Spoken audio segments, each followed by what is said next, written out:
రేపు శనివారం రోజున ఈ చిన్న పరిహారాన్ని పాటించి చూడండి. మీ కష్టాలన్నీ కూడా పోతాయి, మీకు కోట్లు వచ్చి పడతాయి. అలానే కాకుండా ఏంటంటే అద్భుతమైన ఫలితాలను చూడగలుగుతారని మనం చెప్పుకోదగ్గ విషయం. కాబట్టి ఖచ్చితంగా శనివారం పూట ఈ పరిహారం అనేది చెయ్యండి.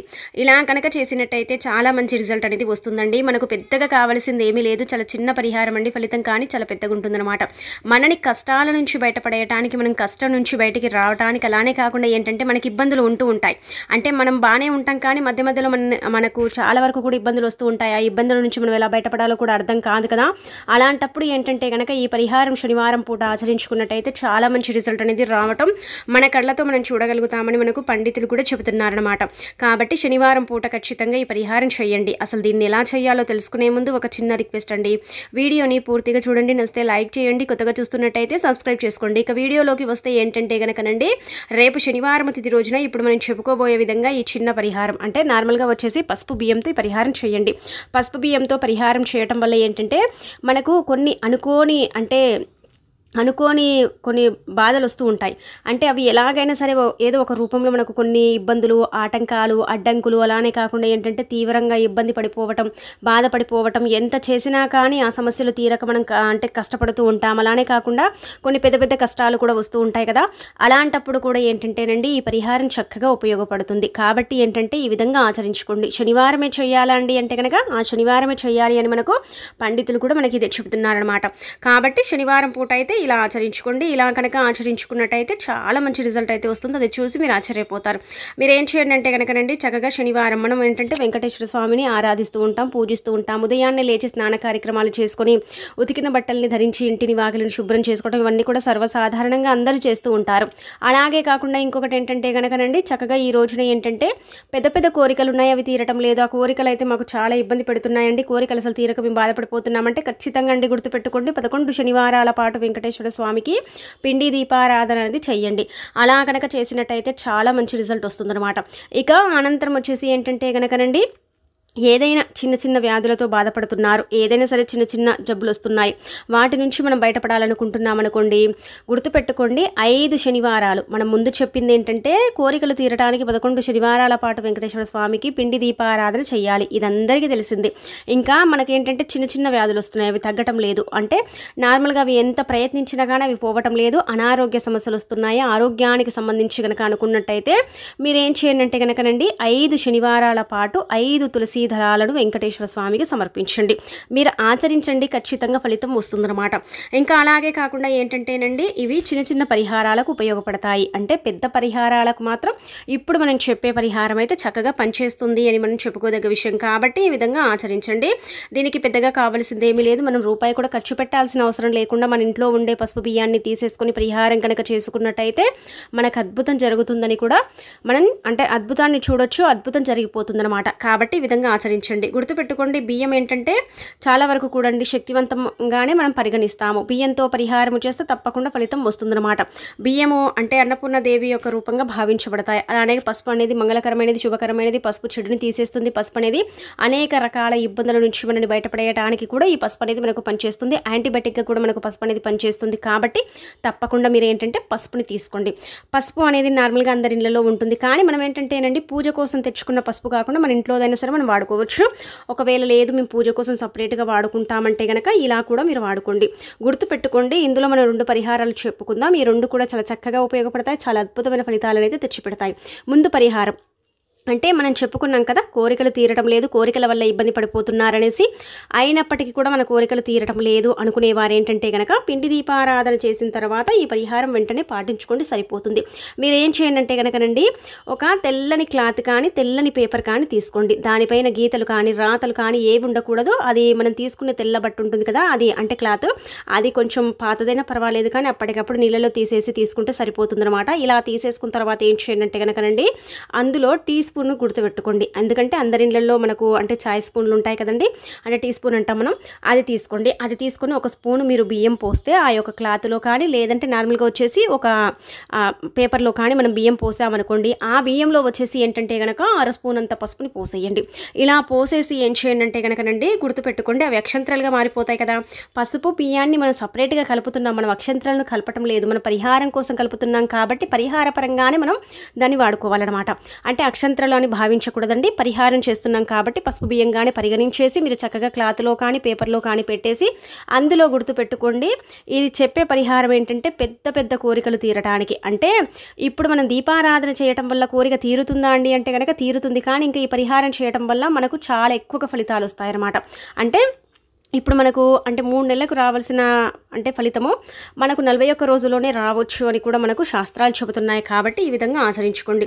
ఇలా క్లాత్లో పోసేసిన తర్వాత ఏంటంటే గుర్తుపెట్టుకోండి, అందులో మీ యొక్క స్తోమతకు తగ్గట్టు అంటే మీరు 11 రూపాయలు పెట్టుకోవచ్చు, 5 రూపాయలు కూడా పెట్టవచ్చు. అది మీ ఇష్టం అన్నమాట. లేదంటే ఏమీ లేదు మా దగ్గర అనుకునేవారు రూపాయి బిల్లును కూడా ఆ పసుపు బియ్యంలో పెట్టేసి చక్కగా దాన్ని పొట్లం కట్టండి, పేపర్లో పెడితే. లేదంటే నార్మల్గా వచ్చేసి ఏం చేయండి అంటే కనుక మీరు క్లాత్లో కడితే అంటే పెట్టుకుంటే చిన్న మూటలాగా కట్టేసుకోండి. ఇంకా కట్టేసుకొని వెంకటేశ్వర స్వామి పటం ముందు పెట్టుకొని సంకల్పం చెప్పుకోండి. ఇది కేవలం మనకు అవసరం కోసం అంటే చేయబడిన పరిహారం మాత్రమే. అంటే మనకు అంటే కోరిక తీరడానికి, మన కష్టం నుంచి మనం బయటపడటానికి, మన పెద్ద కోరిక వల్ల మనకు తీవ్రమైన కష్టం వస్తుంది. అంటే నార్మల్గా ఏంటంటేనండి మనము అంటే ఉదాహరణకు చెప్పుకుందాం, ఇప్పుడు ఉద్యోగం కోసం మనం చాలా కోరికలను కోరుకుంటాం, అయినప్పటికీ కూడా మనకు ఉద్యోగం రాదు. ఆ ఉద్యోగం రాక మనం చాలా కష్టాలు పడుతూ ఉంటాం. ఒక విషయం గుర్తుపెట్టుకోండి.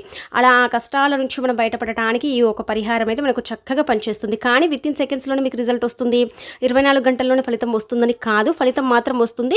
41 రోజుల్లో మీరు ఫలితాన్ని అయితే ఏదో ఒక రూపంలో చూడగలుగుతారు. మీకు పెద్ద ఉద్యోగమే రావాలని రూల్ ఏమీ లేదు, చిన్న ఉద్యోగం కూడా రావచ్చు అని కూడా మనకు శాస్త్రం చెబుతుందన్నమాట.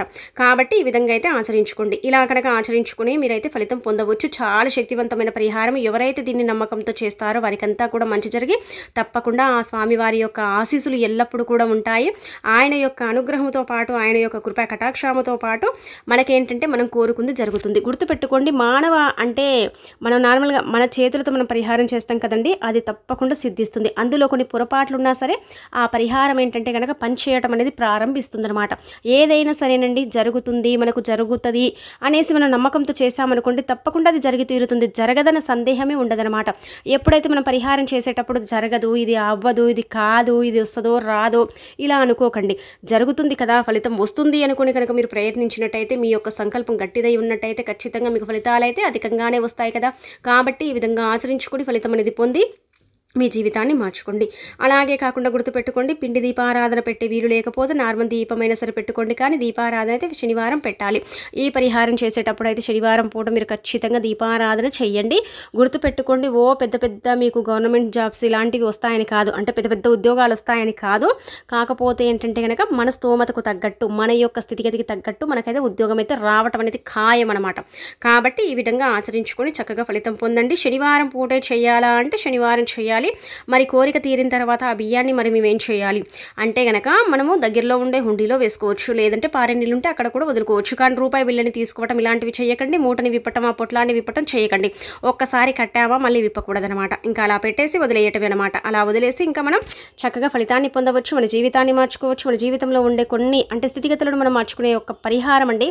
మన కోరికల్ని మనం తీర్చుకోవడానికి, కోరికలకు సంబంధించి కష్టాలు వస్తున్నాయి కదా, ఆ కష్టాలను మనం దూరం చేసుకోవడానికి చక్కగా పనిచేసే పరిహారం. కాబట్టి పరిపూర్ణ నమ్మకంతో చేయండి. నార్మల్గా ఏంటంటేనండి అక్షంత్రాలు వేరుగా ఉంటాయి, పసుపు బియ్యం అప్పటికప్పుడు మనం ఏంటంటే కలిపి చేసుకునే పరిహారాలు వేరుగా ఉంటాయన్నమాట. అందరూ అనుకోవచ్చు రెండు ఒకటే కదా, రెండు చేస్తే ఫలితాలే వస్తాయి కదని. కానీ వస్తాయి, కాకపోతే ఏంటంటే మనం అప్పటికప్పుడు మనం క్లాత్లో కలపటం లేదు కదా. నార్మల్గా అక్షంత్రాలు ఏంటంటే మనం అందులో ఆవునేతిని కానీ నూనెని కానీ పోసేసి కలుపుకుంటాం. ఇందులో మనం ఏది కలపటం లేదు, కేవలం బియ్యాన్ని పోసేసాం, 1 స్పూన్ 1/2 స్పూన్ పసుపుని, 1 రూపాయి బిల్ల మన స్తోమతకు తగ్గట్టు మన దగ్గర అప్పటికప్పుడు 5 రూపాయలైనా పెట్టవచ్చు, రూపాయి బిల్ల కూడా పెట్టుకోవచ్చు, లేదంటే 11 రూపాయలైనా సరే పెట్టవచ్చు. ఇంకా మీ ఇష్టం, మీ ఇష్టాన్ని బట్టి ఎన్ని రూపాయలైనా సరే పెట్టుకోండి, మూట కట్టుకోండి, సరిపోతుంది. ఇంకా తర్వాత మీ యొక్క కోరిక తీరిన తర్వాత అది ఎన్ని రోజులకు తీరుతుందో చూసుకొని అంతలోపు కూడా అండి ఆ యొక్క మూటను ఏంటంటే కొంచెం భద్రంగా భావించండి. పొట్లం కడితే అది మనం దేవుడి పటాల వెనకాల పెట్టుకోవాలి, అలా పెట్టుకొని వదిలేయాలన్నమాట. అలా కనుక చేసుకున్నట్టయితే చాలా మంచి రిజల్ట్ వస్తుంది. ఈ పరిహారం చాలా చక్కగా ఉపయోగపడుతుంది. ఇంకా రెండోది వచ్చేసి ఏంటంటే కనుకనండి చాలా వరకు కూడా అండి మీకు అంటే నార్మల్గా వచ్చేసి ఏంటంటే ఇప్పుడు మనకు దైవ అనుగ్రహం అనేది ఉండదు, దేవుడి బలం అనేది కలగదు. ఈ దేవుడి గురించి ఆలోచించినప్పుడల్లా కూడా కొందరి అంటే మైండ్ సెన్స్లో అంటే మనకు మైండ్లో ఏమొస్తుందంటే చెడు ఆలోచనలు వస్తూ ఉంటాయి. మనం దేవుడి కీర్తనలు కానీ, దేవుడికి సంబంధించిన పాటలు కానీ ఏదైనా సరే మనం వింటూ ఉంటాము. వింటూ మనం ఏంటంటే పడుకుంటాం, ఇలా చేస్తూ ఉంటాం. అలానే కాకుండా దేవుడిపై చాలా భక్తిని, మమకారాన్ని, ప్రేమను అందరూ పెంచుకుంటారు. అందరూ కూడా దేవుడిని ఇష్టపడుతూ ఉంటారు కదా. అలా ఇష్టపడేటప్పుడు ఏంటంటే కొందరి అంటే మైండ్లో ఏమొస్తుందంటే కనుక చెడు ఆలోచనలు వస్తూ ఉంటాయి. అవి ఎలాంటి ఆలోచనలు అంటే కనుకనండి వారు అసలు ఇంకా అంచనా వేయలేరు అనమాట. ఇంత చెడు ఆలోచన ఎందుకు వస్తుంది, దేవుడి గురించి మేము ఇలా ఎందుకు అంటే మేము ఎంత ఇష్టపడుతూ ఉంటాం కదా దేవుణ్ణి అంటే మేము ప్రార్థించేటప్పుడు మాకెందుకు ఇంత చెడు ఆలోచనలు వస్తున్నాయని మీరు కనుక బాధపడుతున్నా, ఎవరికి చెప్పుకోలేక మీరు ఇబ్బంది పడిపోతున్నా సరే ఈ పరిహారం చేయండి. ఇది రెండో పరిహారం. ఇది కూడా చాలా చక్కగా ఉపయోగపడుతుంది. ఇది కూడా పసుపు బియ్యానికి సంబంధించిన పరిహారమే అన్నమాట. చెడు ఆలోచనలు దూరం చేయడానికి, చెడు అనేది మన దగ్గర ఉండకుండా ఉండటానికి, చెడు నుంచి మనం బయటపడి మనకంతా కూడా మంచి జరిగి చాలా అద్భుతమైన ఫలితం అనేది రావడానికి ఉపయోగపడే పరిహారం కాబట్టి దీన్ని కూడా ఒక విధంగా ఆచరించండి. ఒక చిన్న పేపర్ తీసుకొని అరస్పూర్ణన్ని బియ్యం, అరస్పూర్ణంత పసుపుని పోసేసి చిన్న పొట్లం కట్టుకొని సంకల్పం చెప్పుకొని దాన్ని మనం పడుకునే దగ్గర పెట్టుకోవాలి. అంటే మనతో పాటు పెట్టుకోవాలి, కానీ ఆ పసుపు బియ్యం కింద పడకుండా చక్కగా జాగ్రత్తగా పెట్టేసుకొని పడుకొని తెల్లారి లేచిన తర్వాత చక్కగా ఆ పసుపు బియ్యాన్ని ఎక్కడైనా సరే దూరంగా చెట్లలో పడేయండి. కానీ పొట్లాన్ని విప్పకూడదు, అలా అని చూడకూడదు. పొట్లం కట్టామా, రాత్రి పడుకునేటప్పుడు మన దగ్గర పెట్టుకున్నామా, అనంతరం వచ్చేసి దాన్ని ఉదయం తీసామా పడేసామా, ఇలా కనుక చేసుకున్నట్టయితే చెడు ఆలోచనలు అనేవి వెళ్ళిపోతాయి. దేవుడిపై భక్తి అనేది మనకు పెరుగుతుంది, దైవానుగ్రహం అనేది కలుగుతుంది. కాబట్టి ఏంటంటే ప్రయత్నించండి, తప్పకుండా ఫలితాలు అయితే వస్తాయి. చేస్తే మాత్రం ఆశ్చర్యపోతారండి, అంత బాగుంటాయని కూడా మనకు పండితులు స్వయంగా చెబుతున్నారండి.